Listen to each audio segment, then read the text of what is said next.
So last week, we read the Mishnah, the teaching in Pirkei Avos in Chapters of the Fathers and the Ethics of the Fathers that essentially presented us what everything is all about. And we learned about Shimon HaTzadik, Shimon the Righteous. He said it all boils down to three different relationships. There's a relationship that man has with himself, man is in mankind. There's a relationship man has with his fellow, and the relationship that man has with God. And Torah is there to perfect man entirely.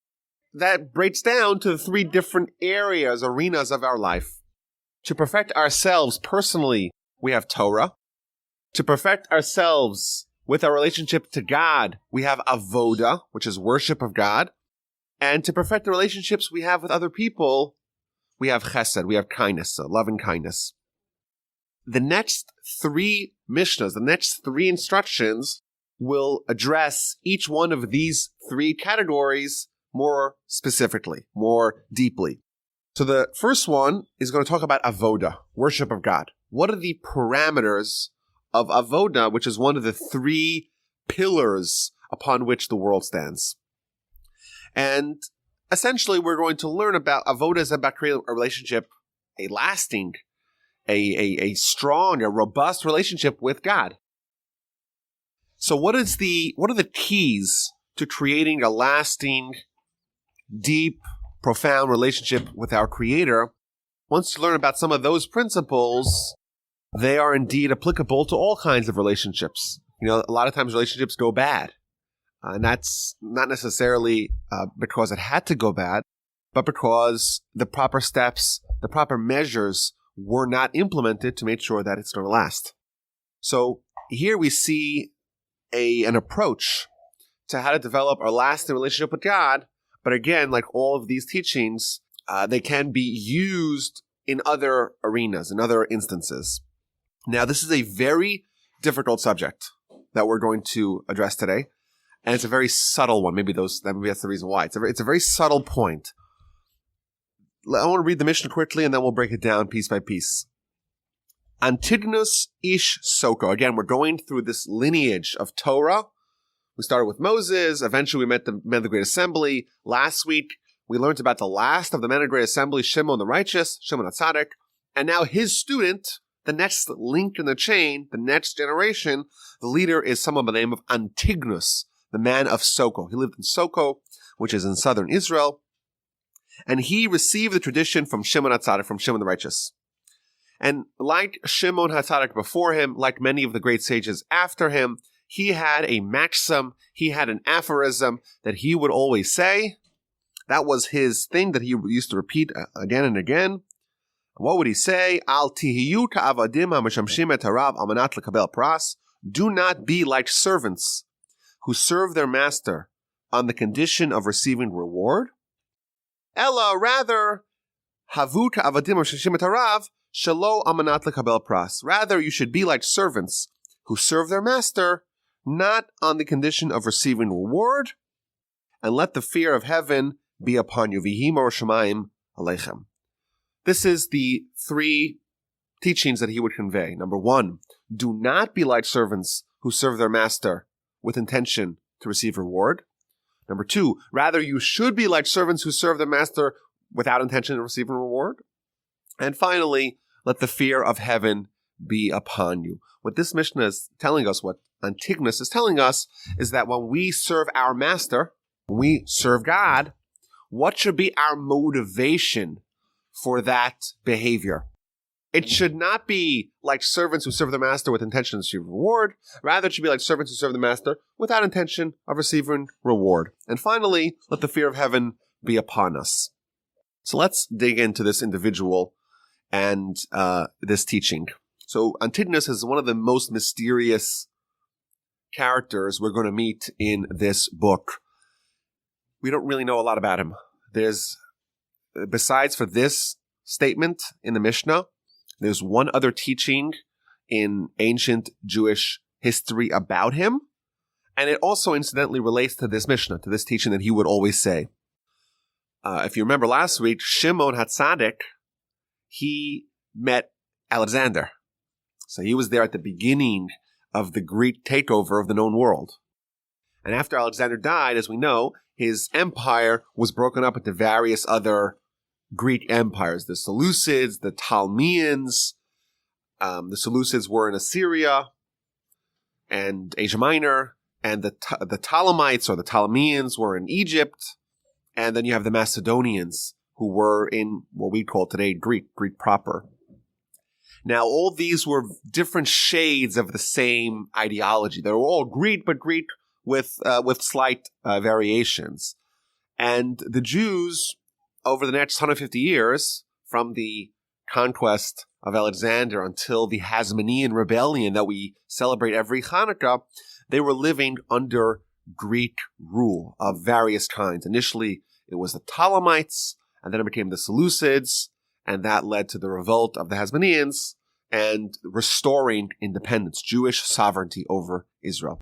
What's important to know about this is that when the Greeks, when they did conquest, they believed not only in conquering land and submitting the conquered people to their rule, but they also believed in cultural diffusion, taking their ideology, the Greek ideology and the Greek worldview, and disseminating it amongst the conquered people. The name of the Greek worldview was called Hellenism. And when they conquered people, they would try to acculturate the new people, the new subjects, to the ideology of Greece, to Greek culture. And that, of course, creates a lot of tension between the Jews of the time, who have their own ideology and believe in God and Torah, and believe that we're trying to reach the spiritual paradigm. And then you have the Greeks, who are very much about the physical, about the glorification of the human body, and art, and architecture, and culture, and all the things that are linking us to this world. We're always talking about going to the next world. This world is just a stepping stone. It's just a corridor to Olam Haba. And the Greek ideologies know everything's about here. It's about a lot of hedonism, about trying to maximize our experience in this world.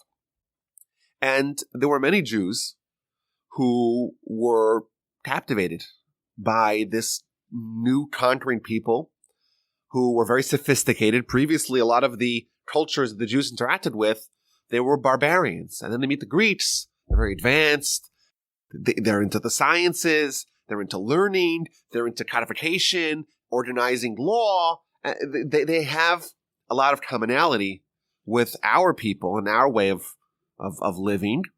And they have this new, really glitzy worldview about making everything so beautiful and making everything very physical and very appealing. So there are many Jews known as the Hellenists who were all aboard with this idea of spreading Greek culture in the world. And they partnered with the Greeks in trying to dismantle as much as possible the existing infrastructure of Jewish living. And they would try to contaminate the temple and corrupt a lot of the activities. And eventually there was a very militant Seleucid emperor known as Antiochus. And he instituted very harsh regulations to try to bring all the Jews aboard the train of Hellenism. And that sparked the Maccabean or the Hasmonean rebellion, where the Jews got fed up, and under the leadership of the family of the Hasmoneans, of the Hashmonaim, the Maccabees, they managed to start a war. It started really small, guerrilla warfare. Eventually, they assembled a massive army, and they succeeded after many decades to actually assert sovereignty back over the land. And that began the era known as the Hasmonean era, where these people became the kings of Israel, and they ruled the land until the arrival of Pompey and the Romans almost exactly 100 years later. So that's the story.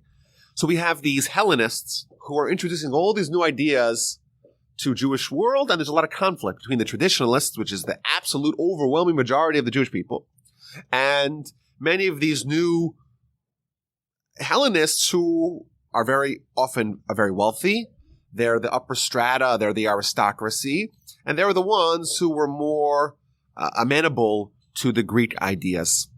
But now, the Hasmoneans come, and they start a war with the Greeks, and everything that the Greeks stand for, and suddenly, they're in control. And to be a Hellenist is no longer acceptable.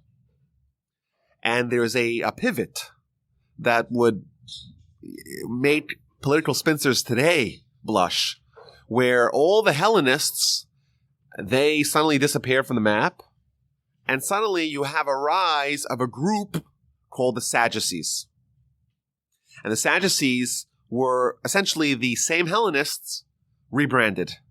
We're no longer Hellenists, we're Sadducees. This new group of insurrectionists, they're going to act exactly like the Hellenists did before them, and they're going to be very, very powerful within the Jewish people for several hundred years. And indeed, some of the Hasmonean kings later on in this dynasty, they're actually going to convert to become Sadducees, and that's going to cause a lot of internal strife. And the core problem that the Greeks brought with Hellenism was just shifted to now being a conflict with the Sadducees, but the same problem existed, and that fermented, and that fulminated, and eventually that led to the conditions that caused the destruction of the temple and the disbandment of Jewish sovereignty over the land in the first century of the Common Era. Now, what's the history of these Sadducees that eventually partnered with the Hellenists? So we're told that all originated because of this Mishnah. Antigonus, he was the leader of the Jewish people, and all the Jewish students would come join by him. And he had this statement that he would say again and again. He would say, don't be like servants who serve their master with intention of receiving reward. Rather, do it without intention of receiving reward. And he had one student whose name was Tzadok. And he had another student whose name was Baitus. And they said, wait a minute, what's the rabbi saying? The rabbi's saying that we should worship God, and we're doing it not to receive reward. It must be what he's actually teaching us is there is no reward. All this is for nothing. All this hard work, all these mitzvos, it's all there for nothing. And they themselves, Tzadok and Baitus, they went off, and they joined the Hellenists. But they actually created their own little followings. So the students of Tzadok became the Tzidokim, or the Sadducees in English. And the students of Baitus became the Baitusim. And they started their own little movements. And these movements were very small. And they were very unpopular because what they really believed was that a total abandonment of Torah. And that was very unpalatable at the time. So what they did was they actually, in an act of expediency, they misrepresented what they really believed. They said, of course we believe in Torah. Of course. We're not questioning that. Right? Obviously, they tried that initially, but it didn't work. They didn't get any ground, any traction. Of course, they started saying we believe in Torah. But it's the rabbis who it's the rabbis who corrupted it all. We believe in the written Torah. Sure. But not the oral Torah, the oral tradition. That's a bunch of malarkey. That's what they started to say. And then people says, well, these people still believe in Torah. It's just that they think that the rabbis corrupted it. And that became a much more appealing sell. And that became more popular, especially once the Hellenists are running for the mountains and they're running for safety. And suddenly there's what they believed all along that the Torah is a bunch of baloney. They wanted to go with the Greeks and abandon Torah wholesale. And then you have another group that's essentially doing the same thing, but now it has the Kevlar, the cover, that they're Sadducees. They believe in Torah, sure. But essentially, they too are, they harbor the same underlying attitudes that the Hellenists themselves did, and suddenly this group becomes very formidable. And they start saying, well, once, it becomes very appealing. Well, once you say that the accepted tradition was corrupted, and the rabbis are there just to make our lives miserable, once you do that, well, but we still observe written Torah. But how do you interpret written Torah? So that leads to all kinds of perversions, because everyone could say, I want to interpret it this way, and I want to interpret it that way. And eventually, you have your own oral Torah, because that's the only way to make use of the written Torah. You have to find a way to understand the enigmatic teachings of the written Torah, and then make up whatever baloney comes to their mind, and eventually they become a distinct faction amongst the people, and in opposition to the verses in Deuteronomy, which tells us that we should not depart from the words of the Sanhedrin and the interpretation that they give us through tradition of the Torah, you have this faction, the Tzidokim and the Baitusim, that they said that we're going to interpret it however we want, and eventually they too disappeared with the destruction of the Second Temple. They too are gone, and they were resurrected in the 7th and 8th century under a different name, the Karaites. The Karaite movement was almost identical to the Sadducees. They too had their brief cup of coffee, a couple hundred years actually, of popularity. They're entirely gone. Maybe there's a few thousand of them. In the heyday, the Karaites were about a third of the nation. Just like the Sadducees, they weren't quite a third, but were significant. But today, maybe there's a few. I think there's a Karaite temple somewhere in California, but I don't think they even have a minyan. Like it's not at all. It's not substantial by any measure. But this, says the Rambam, this is the other story we know about Antigonus. The only other story relates to this Mishnah. He taught this teaching. The people didn't understand it. Two of his students didn't understand it. They went off, and they eventually are the forebearers of this other movement, this other insurrectionist movement amongst the people that caused us a lot of problems. And our sages attribute the origins of the Sadducees to misunderstanding of this Mishnah. So obviously, it's not so easy to understand. This is an important introduction because what this demonstrates is that there is a potential for us to misunderstand this Mishnah. But there are other sources that seem to say the same idea. Rambam, Maimonides, he has an entire essay, a treatise on reward and punishment and the proper attitudes that we should adopt when doing mitzvos. And he brings this Mishnah, of course, and he also brings other teachings in the Talmud that seem to say the same thing. For example, the Talmud in Avodah on page 19, it tells us, it quotes a verse in Psalms 112, B'mitzvosav chafetz me'od. The righteous person is very desirous in God's mitzvos. Says the Talmud, a righteous person is desirous of God's mitzvos, but not of the reward of mitzvos. And therefore, we should do the mitzvos not in anticipation of reward. That's one source he brings.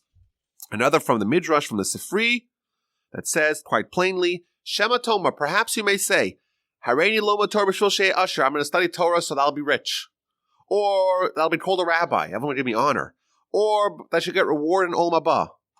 Therefore, to dispel this misconception, the verse tells us La'ava et Hashem Elokecha, to love God.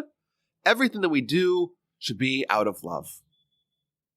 So this seems to imply, all these sources seem to imply that we're commanded to observe Torah altruistically, to do it without intention of receiving reward. And obviously it seems to imply that such activities are feasible. Right? Again, the Torah wouldn't ask us to do something that would be not possible to do. We know that it's very difficult, or maybe it's even impossible to do something altruistically. How could you be motivated to do something when there's no motivation to do it? So is the Mishnah telling us to act altruistically? To just do good, do mitzvah, study Torah without thinking about the reward? So what should be the motivation for us to do it? Is it really possible to make such a demand? Moreover, the way our Mishnah reads, it reads as follows. Instead, be like servants who serve their master, not on condition of receiving reward. Maimonides, he has a slightly different text. He switches two of the words. The way he reads it is instead, be like servants who serve their master on condition of not receiving reward. So it's not a condition to receive reward, but maybe we'll get reward. Yeah, maybe we will get reward, but that's not why we're doing it. He says the reason why we should do mitzvos is on condition to not receive reward. So it means you have to almost explicitly feel that you don't want the reward. That seems to be, how do you possibly explain that we should specifically have intention not to receive reward? It means the way our Mishnah reads is not so difficult. It's not on condition to receive reward, but it's not on condition to not receive reward. So right? But Maimonides is telling us, no, that we have to do mitzvahs, we have to worship God on condition with the explicit intent to not receive reward. How do we make sense of that? Additionally, there are many, many verses in the Torah that seem to be in direct conflict with this teaching. In the book of Deuteronomy, we read all those things. You do mitzvahs, you'll be rich, and you'll have prosperity, and you'll have stability, and you'll be able to defeat your enemies, and your animals will thrive, and your crops will thrive. There's many verses that say that. Just do mitzvahs, and good things will happen to you. You'll have a long life, you have lots of children, you'll have stability, you'll have tranquility, you'll have continuity. That seems to imply that we're told, do mitzvahs, and you will receive reward. And here we're told, don't think about reward, or even think specifically to not have reward. That's how do these two teachings, how do they reconcile? Also, the Talmud tells us that this attitude of doing mitzvahs without intention of receiving reward is called doing it out of love of God. We should act out of love of God, and that's why we should do mitzvahs altruistically. What does this mean, this distinction, this classification, that we're doing it out of love? But also, it's interesting, the last section of the Mishnah, it says, the fear of heaven should be upon us. Which seems to be, fear and love seem to be opposites. There seem to be very different motivations. So what does it mean that we should act out of love, but also act out of fear? Which one is it? So this is, again, what we said, this is not an easy Mishnah. This is the most difficult one we've seen by far, and maybe the most difficult one we will see. Because what the Mishnah is actually conveying, well, there's many interpretations for the Mishnah, like we said. And I'm going to share a few interpretations before we get really deep into the subject. But there's a subtlety here, and we're going to try to get to that point. And I think once we get to that point, it'll open up new vistas of understandings in a lot of points. So just some suggestions by the various commentaries of how to understand this Mishnah. So Rabbeinu Yonah tells us that, God asks us to do things for him, so to speak. He says, all these mitzvahs, I'm commanding you to do the mitzvahs. Study Torah. Well, what did God do to us? What has God already done for us? Our existence, our life, everything that we have is only from God. The basic common decency is that when someone does something good for you, you reciprocate. And if someone gives you a glass of water, you say thank you. If someone gives you a ride, you appreciate it. If someone gives you a gift of $1,000, you're very thankful. What if someone gives you everything that you have in your life? We know, we believe, that everything in the world, everything in existence, with the exception of God, is dependent upon God. Thus, every single time we breathe and we fill our lungs with oxygen and we're alive for a little bit longer, that's only a gift from God. In fact, the Talmud tells us, Al kol nishima v'nishima tahalel ka. Every time we breathe, we have to thank God. So that's, you breathe 60 times, maybe 50 times a minute, thousands of times a day, millions of times a year. And every single time we have to be thankful of God. And God says, do a mitzvah. What's in it for me? What's in it for me? The Almighty does so much for us. Our whole life is all a gift from God. We shouldn't be asking what's in it for me. That's one way of understanding this Mishnah. There's another way of understanding this Mishnah. If we had someone who was very important walk into the room, well, we do, all of you are in the room, but if we had someone who was like a celebrity, or someone who was a very powerful person, someone who was very wealthy, someone who was a great scientist or a great athlete. If Michael Jordan walked in the room right here, and he walks around and he looks around and he says, can anyone get me a glass of water? I was like, I want to be like Mike. I see Michael Jordan. Oh my gosh, he was my hero. And everyone's going to run clamoring to get him a glass of water. Why? Because you feel privileged to help and to assist and to obey someone who is of high stature. That's a human tendency. So if it's Michael Jordan, what if it's a king? Or, I don't know, the prince of, Prince George, right? Or William. They walk into the room and they're like, yeah, someone get me a glass of water. I was like, oh, wow. I'll tell my kids. Once he came into our Torah class, the prince who's now the king, and I got him a glass of water. I'll put it on my Facebook. I'm so happy. I'll tell everyone. What if the King of Kings, the creator of the universe, the Almighty, creator of heaven and earth, if he asks us to do something, it's a privilege for us to do it, not because we want to get something tangible in return. That in itself, the fact that God is asking us to do something, and like we matter in his eyes, like that alone should be enough of a motivation for us to obey his commands. That's a second approach.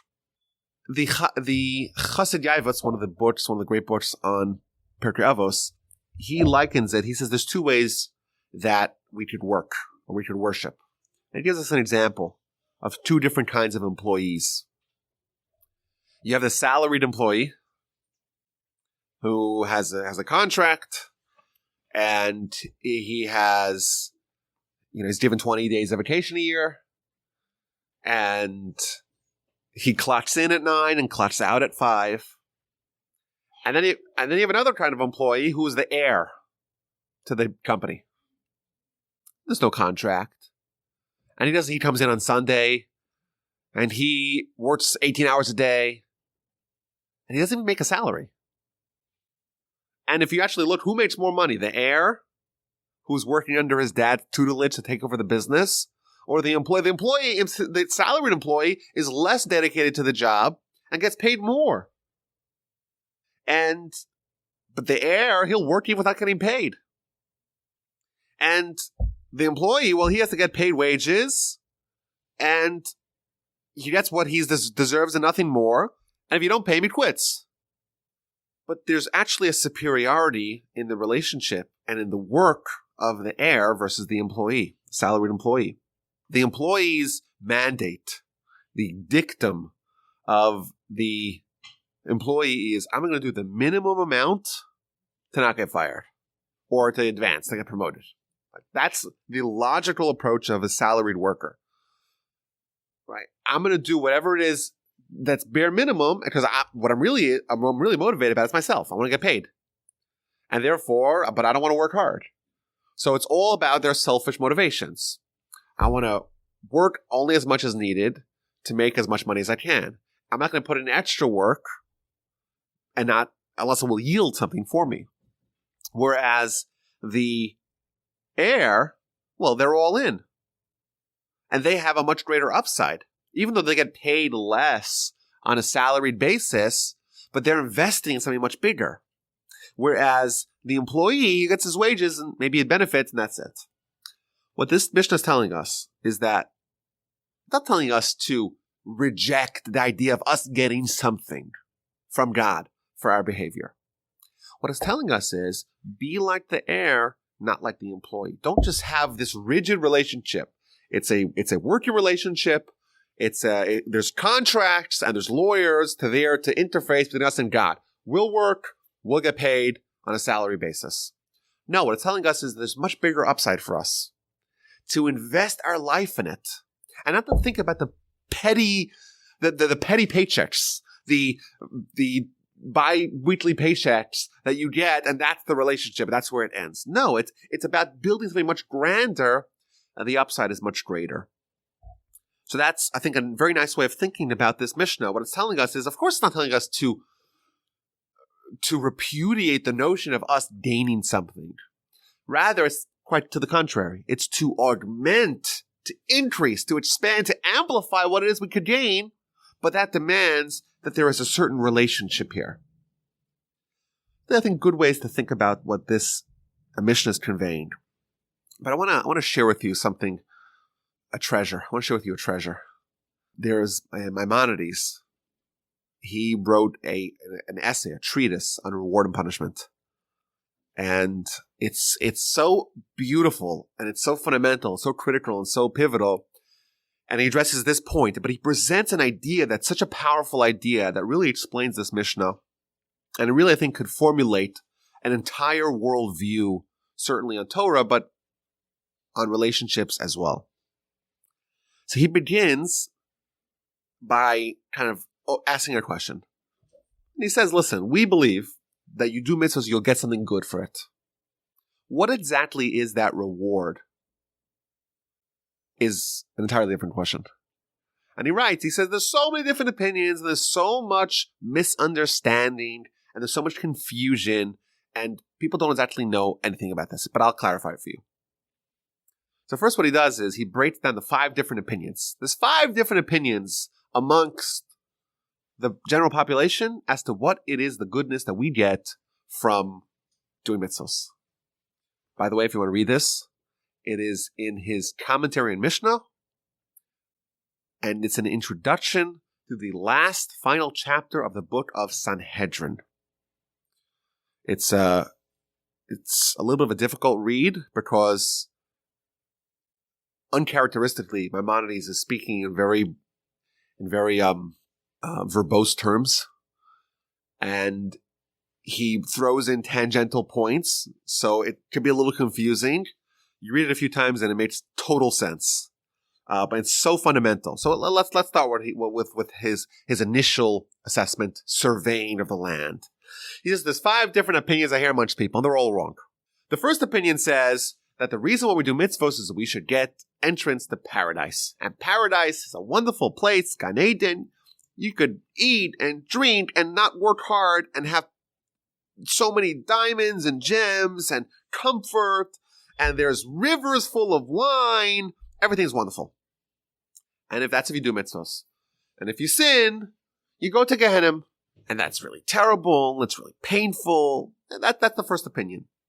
Second opinion is that the benefit, the reward for mitzvahs is called Mashiach. What's that? We'll all be like angels. We'll be really strong. We'll live forever, and we'll be in the world. We'll dominate the world, and it will be miraculous. Even things that are not possible to happen will happen. Out of the land, they'll grow food that's fully cooked and fully baked. Clothing will sprout from the ground, fully formed. Oh, everything's gonna be wonderful. And if you sin, you won't be privy to that. It's like, and all these opinions, they all seem to have proofs from it. Everyone seems to have proof. Okay, there's a third group, a third opinion, a third cadre, as he calls them, and that is, they say that the reward is resurrection of the dead. You're able to hang out with your family, your grandparents who used to tell you stories about a baseball in the 20s. He'll come back and he'll smoke in his pipe and he'll tell you stories about the war, and you'll be able to live there with your family and it'll be all wonderful. And if you sin, you won't have that experience. And of course, they too have proofs for what they say. And a fourth group, they say that it's worldly pleasure, it's accessing worldly lust, and everything's going to be easy, everything's going to be wonderful. If you're a sinner, you don't have that. And then finally, there's a fifth group that makes a huge jumble out of it all. It'll be good, you'll have paradise, you'll have Mashiach, you'll have resurrection of the dead. It's all one big happy family.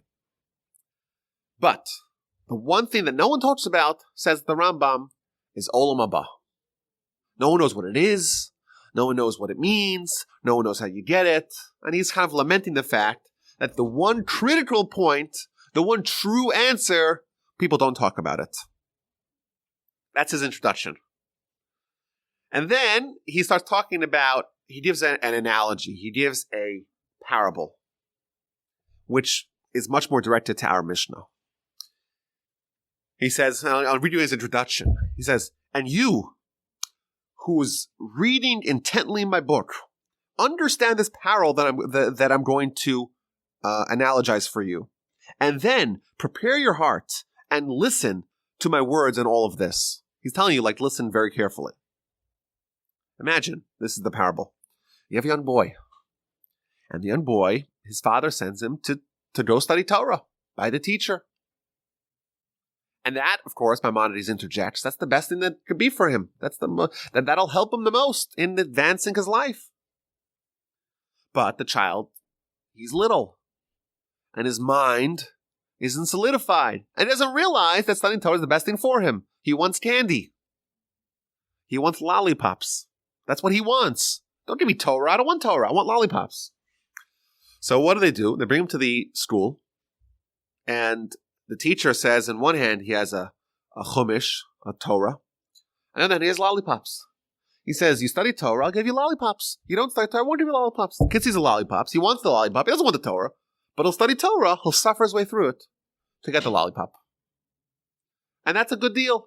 Kid learns Torah. He gets the lollipop. Every day he gets more candy. Sometimes Rambam says he gets nuts, or he gets honey, or he gets figs. Everyone's happy. And the kid's studying Torah, not because he wants the Torah. He wants the candy. But the candy is used to entice him to get him to study Torah. And then continues the Rambam. The kid gets a little older. And candies and sweets, they don't talk to him the same way anymore. They don't have the same appeal to him. He's now more sophisticated. He wants to wear nice clothing. He wants to have nice polished shoes. He wants a Ferragamo belt. He wants to look good. So again, they bring him to the teacher, and they say, here's Torah. Torah? I don't want to study Torah. I want nice clothing. So again, the teacher does the same thing. He has on one hand the beautiful clothing. On the other hand, he has the Torah. Study Torah, I give you this. Kid studies Torah, not because he wants to study Torah, because he wants the wonderful clothing. And fine. And that works out very well. And the kid gets a little older. And suddenly he doesn't even want clothing. Now he wants cold cash. So again, the teacher tells him, you want the cash? Here is a gold coin. You study Torah, you get the gold coin. And again, the child studies Torah. Not because he wants to study Torah, but he wants the money. And the child gets a little older. And now he's a man. And he doesn't even want money.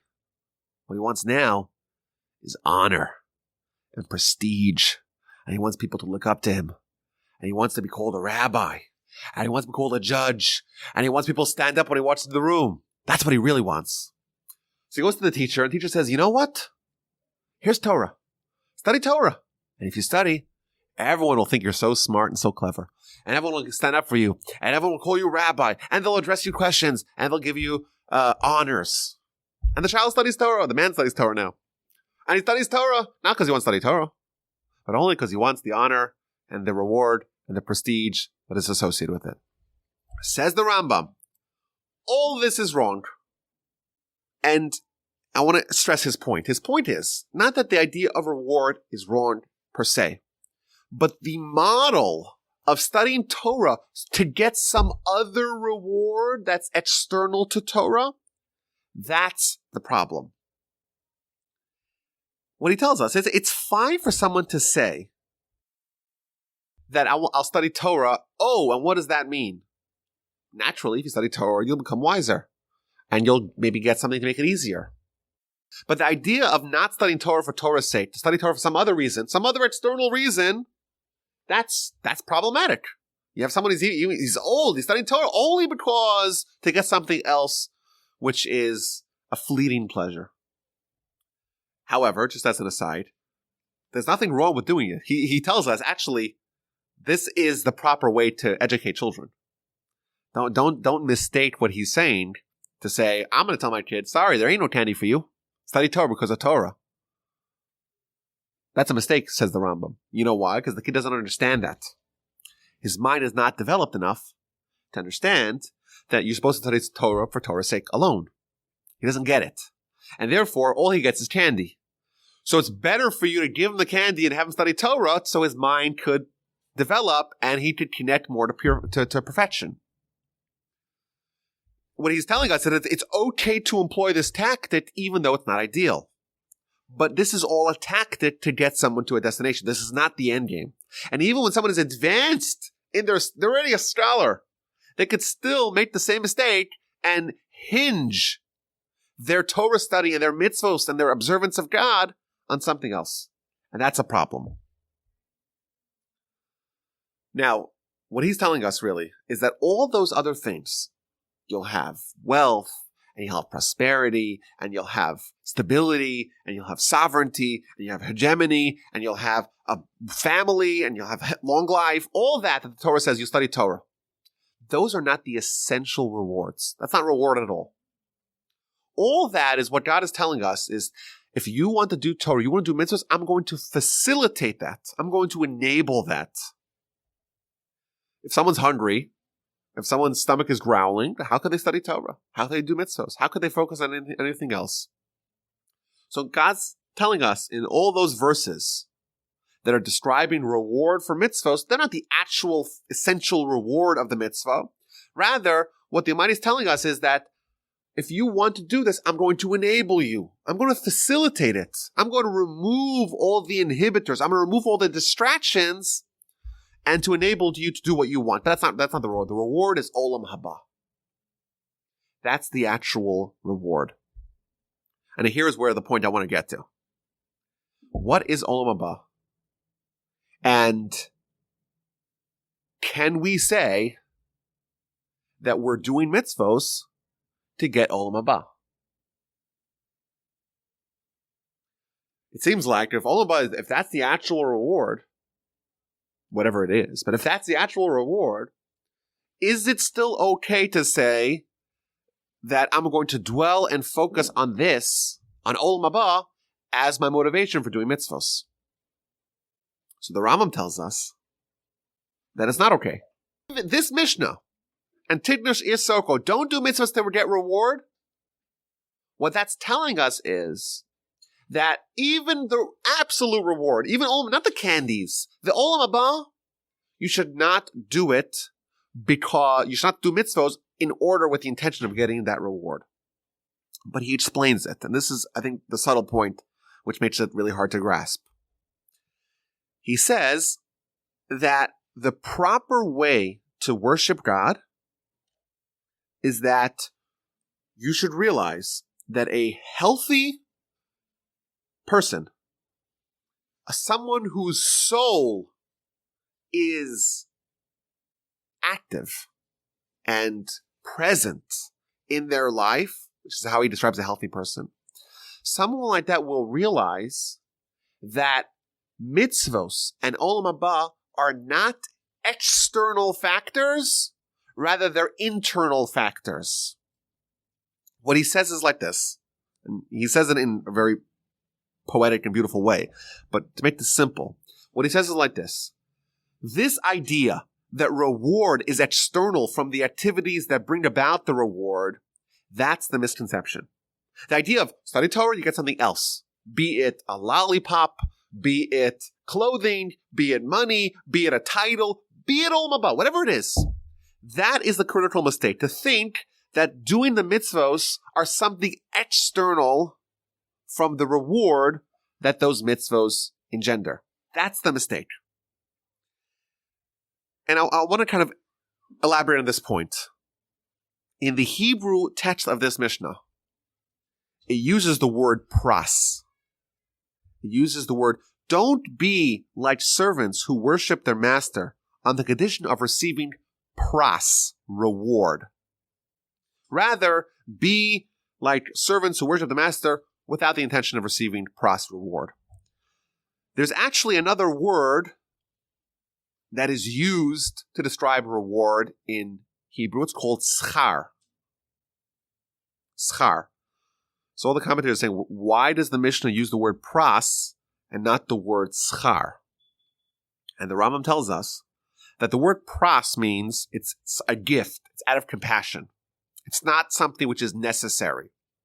Like a slave, you don't need to pay your slave. But if you give him something good, that's a gift. That's something external. Whereas schar, that's sort of like compensation, where you're mandated to pay. So if you notice, the Mishnah does not use the word schar, which seems like it's something which is necessarily a byproduct of the word schar. It does not use that word. It uses the word pras.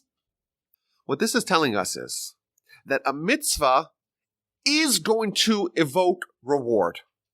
However, what is the relationship between the mitzvah and the reward that it yields? It's don't be like people who are looking for pras, who are looking for a gift You do a mitzvah, you get a gift. You do a mitzvah, you get a lollipop. You do a mitzvah, you get an honorific. You do a mitzvah, you get clothing or money or olam haba. That's what it's telling us. Rather, realize that what you're actually doing is something which is a necessary byproduct of the action that you're doing to bring about that reward. For example, if I work for a company, right? I get paid. My work mandates that they pay me. Better example. Someone makes dinner. So you're hungry, right? You want to eat. So you work really hard and you prepare dinner. What's the relationship between the work to prepare dinner and the consumption of the dinner? No one's going to say that, oh, I worked really hard in making food. I get a prize. I get to eat food. It's not a prize that you get as if it's something external. No, you work to prepare food and therefore you get to eat the food. That's more like a reward because it's directly connected to the action that brings about what it yields. No one's going to say, oh, as a gift, out of nowhere, out of the blue, someone gave me something which is the dinner that I'm eating. No, you actually made the dinner and you're eating the dinner. When we talk about mitzvos, and mitzvos yield reward, they yield reward the exact same way that you are rewarded for making dinner by eating dinner. What this means is that mitzvos, they are spiritual realities. In our world, it's a physical world. We don't see spiritual realities. We see physical realities. However, we get to a spiritual world, olam haba. It's a spiritual world. And suddenly, our entire perspective is flipped on its head. We see the world in an entirely different way. All we see now is spiritual realities. Physical realities, we don't notice it. Everything's flipped on its head. Just like spiritual realities are clouded from our view here, physical realities are clouded from our view there. You get to olam haba, and you're hungry. And you want to eat breakfast. Well, okay. How do you eat breakfast in that world? If you need spiritual breakfast, you have to feed it with spiritual food. What is the spiritual food in the spiritual world? So what we say is that a mitzvah is a spiritual reality that is not consumable in this world and is only consumable in olam haba.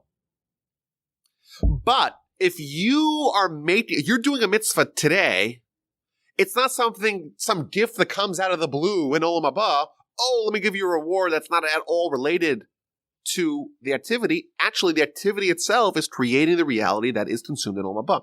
Says the Talmud, if someone works hard to prepare food for Shabbos, they get to eat food on Shabbos. If someone does not work hard to prepare food before Shabbos, they don't get to eat food on Shabbos. There is a relationship between creating, preparing, and consuming. Right? Once Shabbos comes, you can't make any more food. All you have to eat is the food that you prepared beforehand. Similarly, says the Talmud, olam haba, that's the world of consumption, of spiritual consumption. Well, what do you consume? You consume whatever it is that you prepared before you got there. So let's go back to some of our questions here. That's what the Mishnah is telling us. It's telling us to shift our ideology, our perspective on what mitzvos are and what our relationship with God is. Don't think about it in our world. Give me something as a gift because I did a mitzvah. Rather, it's telling us don't think that you're like a slave who needs a gift from his master. No. What you're actually doing is much greater than that. You're actually investing in your future, and that future is what you're investing in right now. We talk about altruism. Altruism is doing something without a motivation to get something in return. Mishnah is not telling us to act altruistically. Back to our breakfast example. If someone eats breakfast, do they get something out of it? Do they get some sort of reward for it? Of course not. They get breakfast, right? They get nourishment, which they wanted. So people who say that you can't possibly act altruistic, I'll prove you wrong. What do you mean? You don't get any reward for eating breakfast? It's just for you. It's not reward. It's breakfast. Yes, but it's not something external to the activity, right? It's not like you get some reward. Someone gives you a sticker on your chest that he successfully managed to navigate breakfast. Physiologically, from our soul's perspective, we are wired to enjoy mitzvos the same way our body is wired to enjoy everything that we could possibly enjoy in this world. And just like when we partake in this world on a physical sense, we're not thinking about some other reward that it will yield. In the spiritual world, when we invest in the spiritual world, let us not think, says Antigonus, that we're trying to yield something external. Rather, inherent in the mitzvah itself is the benefit of that mitzvah, not for our body, for our soul. Let's revisit some of the questions we had earlier.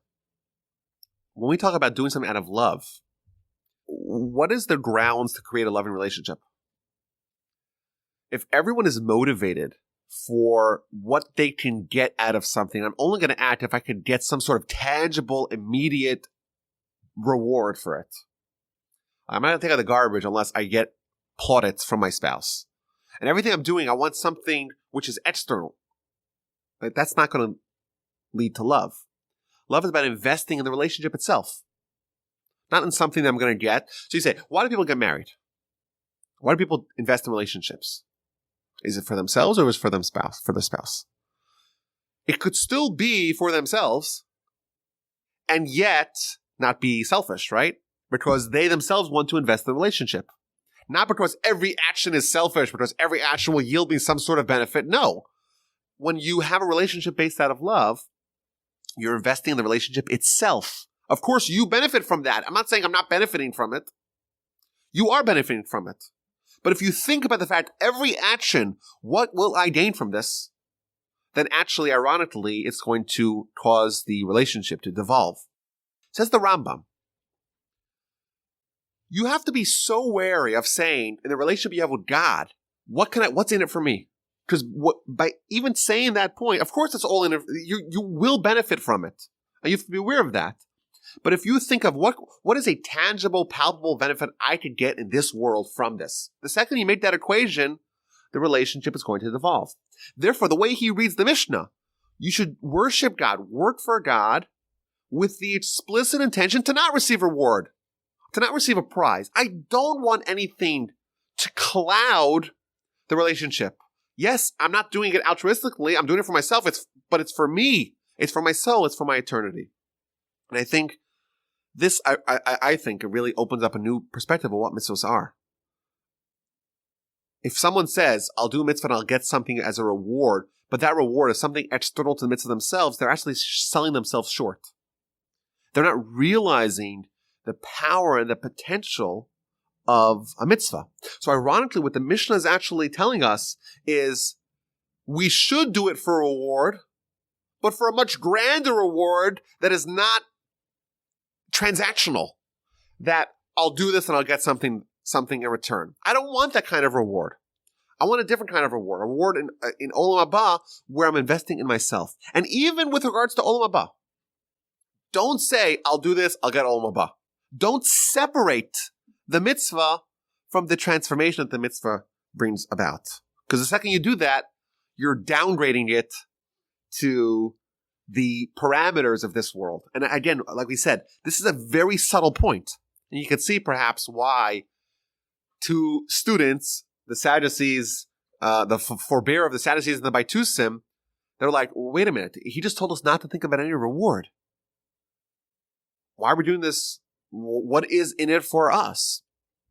And of course, that is a misrepresentation of what he was saying.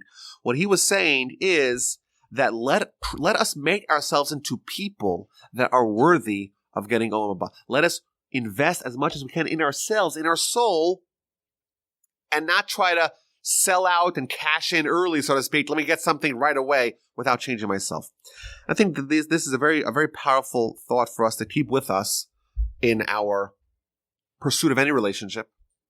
Certainly a pursuit of a relationship with God. There's various motivations we can have for behavior. The Mishnah is not telling us to do something without a motivation. That's not possible. Humans don't act like that. We act because we're motivated. But if we're going to foster a lasting relationship with God, it's not going to be brought about by us thinking in these terms. We can think out of love, out of fear, out of pursuit of reward, but even out of fear, there's various kinds of motivations. What does it say? What is the Mishnah? How does the Mishnah end?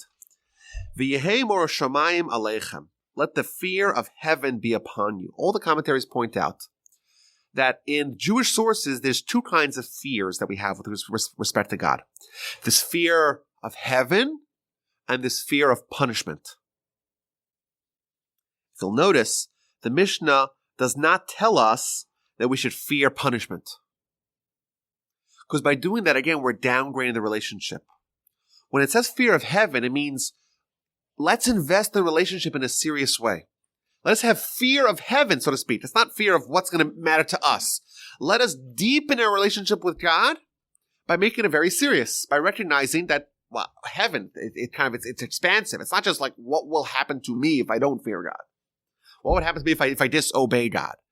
Rather, fear of heaven, a seriousness that is brought about by the stature of the entity on the other side of this relationship. And I think this is a good critical point for relationship with God and relationship with others. It should be about investing in the relationship itself, not in what the relationship will yield. And that is the key to creating lasting relationships. That's out of love and out of fear. Those are two elements. Love because I'm investing in the relationship in the positive sense. Fear because I have seriousness in I'm recognizing the worthiness of my counterpart. A fear of heaven. God created all of heavens and earth. Not because what am I going to do? What's in it for me? What will it yield? Rather, it's telling us to take a certain seriousness in this relationship, and those two qualities together will ensure that the relationship will have continuity. I think this is, again, a very powerful idea. I would encourage everyone, if they can, to get a hold of this teaching of Maimonides. I think there are copies of it in English. I only went through parts of it. There are other parts of it that I skipped because he goes on to tangents, like we said. But this is a very subtle point. We're investing in something that's very powerful to us, but we're not thinking about anything that's tangential to the actual relationship we're trying to craft. If we think about it in that way, we'll be successful in crafting a deep relationship and fulfilling one of the pillars upon which the world stands, Avodah. Next Mishnah, we'll try to address the question, well, okay, we just talked about one of those pillars. There's two more pillars. There's Torah, and then there's kindness. Those are the three pillars that uphold the world. Right now, we first addressed the relationship that we have with God. Next, we're going to address the relationship that we have with ourselves. And finally, we're going to address the relationship we have with our fellow man. Again, this was a difficult and a subtle teaching, but I think a very powerful one that we can use in various areas of our life. And I look forward to the next time and the next teaching that we get to dwell upon.